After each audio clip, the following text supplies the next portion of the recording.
మా ఇంటికైతే దీపావళి వచ్చేసిందండి అందరికంటే ముందుగా. అదేనండి క్లీనింగ్ సెక్షన్.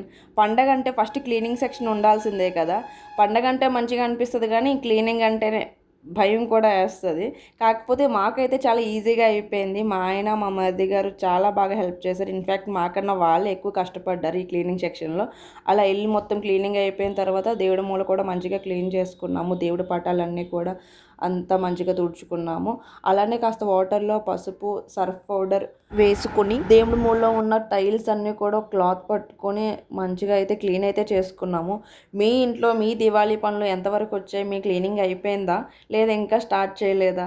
బేసిక్‌గా క్లీనింగ్ అనేది ఎక్కువ బుధవారం గానీ, శనివారం గానీ చేస్తారు కదా! సో, ఈరోజు మార్నింగే మొదలుపెట్టామనమాట మేము పని. వీలున్న వాళ్ళు తొందరగా అయిపోయింది.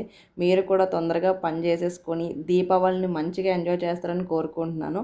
అలానే మన ఇంట్లో ఉన్న దేవుడి పటాలన్నిట్లో కూడా మంచిగా గంధం, కుంకుమతో అయితే బొట్లయితే పెట్టేసుకున్నాము.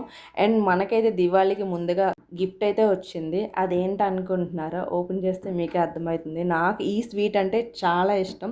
చూస్తే మీకనిపిస్తది మీకు కూడా ఇష్టమనే అంటారు గదా! పూతరేకండి. అందులో కూడా బెల్లం పూతరేకు చాలా టేస్టీగా ఉన్నది. చాలా మంచిగా అనిపించింది. అండ్ అందరికీ ముందుగా దీవాళీ శుభాకాంక్షలు. అలానే మన ఛానల్‌ని సబ్స్క్రైబ్ చేసుకోండి. Thank you.